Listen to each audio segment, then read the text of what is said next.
Hello दोस्तों, बहुत बहुत स्वागत है मेरे YouTube channel expression Anuradha Singh पर। और आज मैं लेके आई हूँ एक सक्सेस स्टोरी यानी सफलता की कहानी। लेकिन ये कोई काल्पनिक कहानी नहीं है, ये एक बिल्कुल सच्ची कहानी है। एक ऐसी कहानी जिसमें गरीब छात्र स्ट्रगल करके फर्श से अर्श पर पहुंच गया। और ये एक बिल्कुल सच्ची कहानी है जो कि संबंधित है मेरे पापा, जिनकी ये तस्वीर लगी है, इन्हीं से संबंधित है। तो कहानी सुनने से पहले मैं आपसे एक रिक्वेस्ट करना चाहूंगी कि जो लोग मेरे YouTube चैनल पर पहली बार आए हैं, प्लीज बेल आइकन दबाइए और मेरे YouTube चैनल को सब्सक्राइब कीजिए, ताकि आपको इसी तरह की कहानियां और साहित्यिक रचनाएं आपको सुनने को मिलती रहे। कहानी इतनी जबरदस्त है कि आप हैरान रह जाएंगे कि कितना स्ट्रगल एक व्यक्ति कर सकता है। जब मेरे फादर, जिनकी तस्वीर लगी हुई है, ये बीएससी में पढ़ते थे, उस समय इनके एक दोस्त थे जिनका नाम था प्रफुल्ल, जो कि बहुत ही गरीब परिवार से थे। उनके पिता नहीं थे और उनकी माँ बहुत गरीब थी। बीएससी में भी पढ़ने के दौरान वो कोई पुस्तक खरीदते नहीं थे, या तो वो मेरे पिताजी की पुस्तक या किसी दोस्तों की पुस्तक या लाइब्रेरी की किताबों से अपनी पढ़ाई लिखाई पूरी कर रहे थे। और फिर कुछ ऐसा हुआ कि मेरे पिताजी ने बीच में पढ़ाई छोड़कर इंडियन एयरफोर्स ज्वाइन कर लिया। लेकिन उससे पहले वो बहुत परेशान रहते थे, तो मेरे पिताजी ने उनसे पूछा कि क्या प्रॉब्लम है। तो उन्होंने बताया कि खाने तक की प्रॉब्लम थी कि खाना कैसे खाएं। तो मेरे पिताजी के 4 छोटे भाई बहन थे, तो उन्होंने मेरी दादी जी को रिक्वेस्ट किया कि मेरा एक गरीब दोस्त है, अगर वो आके मेरे चारों भाई बहनों को पढ़ा दे तो आप उसे एक समय का खाना दे सकती हैं।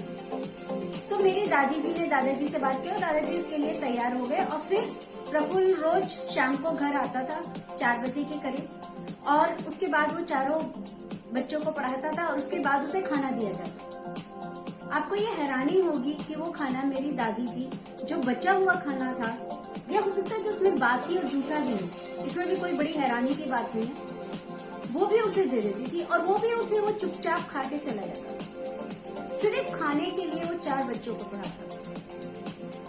जब मेरे पापा एयरफोर्स में चले गए, अब उसको बहुत प्रॉब्लम ये आई कि वो किसकी किताबें ले रात में पढ़ने के लिए। तब उसने मेरे फादर को एक चिट्ठी लिखी कि मुझे थोड़ी परेशानी हो रही है। तो मेरे फादर ने मात्र 9 रुपए उसे भेजे। उस समय 9 रुपए, ये 1961 की बात बता रही हूँ। तब 9 या 10 रुपए बहुत बड़ी चीज होती होगी शायद, मुझे तो पता नहीं। भेजे मनी ऑर्डर करके। और उन्होंने मेरे दादाजी को भी ये बात बताई कि मैंने एक गरीब छात्र को 9-10 रुपए दिए हैं। और मेरे दादाजी तुरंत ये बात समझ गए कि ये पैसे किसे दिए गए, और उन्हें ये बात समझ में आ गई कि ये पैसे प्रफुल्ल को दिए। और उन्हें इतनी ज्यादा जलन हुई इस बात से कि मेरे बेटे को ये लड़का लूट रहा है, या पता नहीं किस तरह की उनके अंदर फीलिंग आई कि जब प्रफुल्ल उस दिन पढ़ाने के लिए घर पे गए, तो उन्होंने प्रफुल्ल को कहा कि अब हमें तुम्हारी जरूरत नहीं और कल से आने की जरूरत नहीं। आप सोचिए उस गरीब छात्र पे क्या गुजरी होगी, जो कि जूठा बासी खाना तक खाने को तैयार था 4 बच्चों को पढ़ाने की एवज में, जब उसे मना किया गया कि कल से तुम्हें आने की जरूरत नहीं। लेकिन फिर भी उस छात्र ने ये बात मेरे फादर को नहीं बताई, क्योंकि वो मेरे फादर को उनके पिता के बारे में कुछ बोलना नहीं चाहता। ना ही मेरे फादर को ये बात पता चली। उसके बाद प्रफुल्ल ने और ज्यादा स्ट्रगल किया, कुछ दोस्तों ने उसकी हेल्प की, कई लोगों ने उसे ट्यूशन दिलाए, और कहीं और भी वो ट्यूशन पढ़ाने जाते रहे। और इस तरह 3-4 साल के अंदर प्रफुल्ल ने बीएससी एमएससी किया, क्योंकि उस समय 2 साल की बीएससी थी। बीएससी एमएससी किया और फिर उसके बाद उसने आईएएस भी क्वालिफाई कर लिया। अब प्रफुल्ल एक आईएएस ऑफिसर बन गया। मेरे फादर इंडियन एयरफोर्स में एज यूजुअल जॉब कर रहे थे, लेकिन वो हमेशा उनके कांटेक्ट में थे। प्रफुल्ल ने कभी ये बात मेरे फादर को शेयर ही नहीं की कि उसके साथ क्या हुआ। वो चुपचाप उस घूंट को पी गया। अपमान भी था, साथ ही साथ धोखा भी था बेटे के साथ, लेकिन फिर भी उसने इस बात को किसी से नहीं कहा। कुछ सालों बाद मेरे फादर को पैरालिटिक अटैक पड़ा, यानी कि लकवा की परेशानी हुई।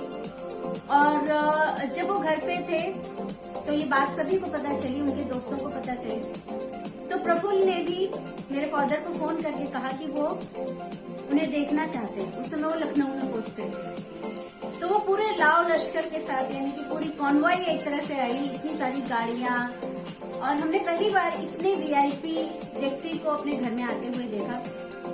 वो हमारे घर आए और उस समय आपको बहुत हैरानी होगी कि एक दिन पहले मेरी दादी मेरी मदर से ये डिस्कस कर रही थी कि किस हलवाई की मिठाई मंगवाई जाए। यानी कि मुद्दा ये था कि कौन सबसे अच्छा हलवाई है हमारे शहर में जिसकी हम मिठाई मंगवाएं, क्योंकि प्रफुल्ल आ रहा है। और दूसरे दिन जब प्रफुल्ल आए तो वो हम सबके लिए गिफ्ट लेके आए और बहुत शानो शौकत थी उनके आने में।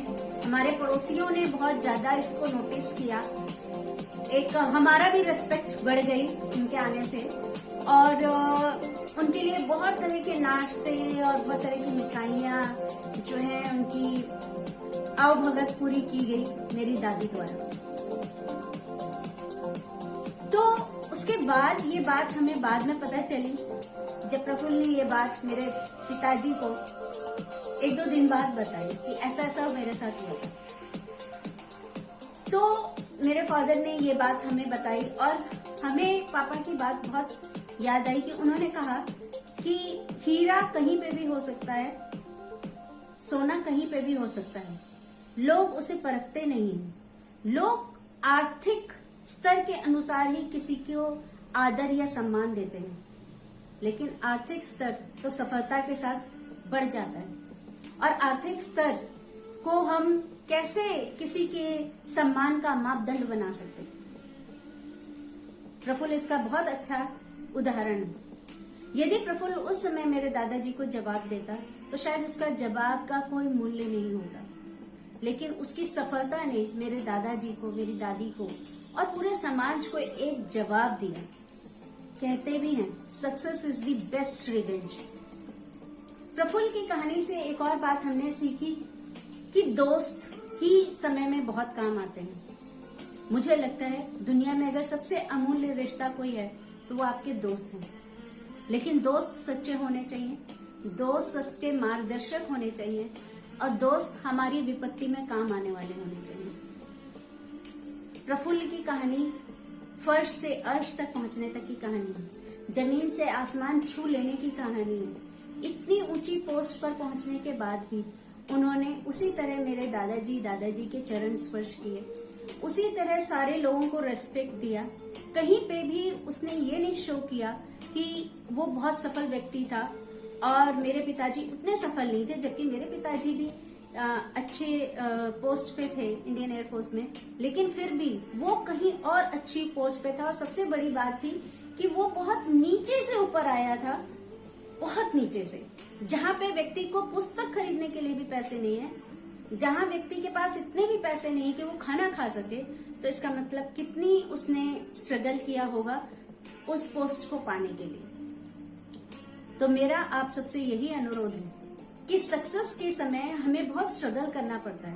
जब हम काबिल होते हैं और कहीं भी जाते हैं तो हमारे अनगिनत दुश्मन अपने आप ही पैदा हो जाते हैं। वो दुश्मन हमारे नहीं होते, वो हमारी काबिलियत के दुश्मन होते हैं और वो छल प्रपंच और अपनी धूर्तता से आपको पूरी तरह चोट पहुंचाने की कोशिश करते हैं। उस समय आपको कुछ नहीं करना है, आपको कोई जवाब नहीं देना है, आपको सिर्फ एक बात निश्चित करनी है, that success is the best revenge. अगर मुझे बदला लेना है तो सिर्फ अपनी सफलता दिखाकर, सिर्फ मेरी सफलता ही मेरा जवाब होगा, बाकी कुछ नहीं। आशा है मुझे लगता है कि आपको ये सच्ची कहानी, बिल्कुल सच्ची कहानी है। वो व्यक्ति आज भी है, हालांकि मेरे पिताजी अब इस दुनिया में नहीं है, लेकिन सच्ची कहानी आपको बहुत पसंद आई होगी। सच्ची चीजें बहुत अच्छी होती हैं, इन कहानियों से हमें बहुत प्रेरणा मिलती है। यदि इस कहानी से आपको प्रेरणा मिली हो तो मेरे YouTube चैनल को जरूर सब्सक्राइब करें। इसी तरह की साहित्यिक रचनाएं और कुछ सामाजिक मुद्दों के लिए अंत तक रहने के लिए बहुत बहुत धन्यवाद।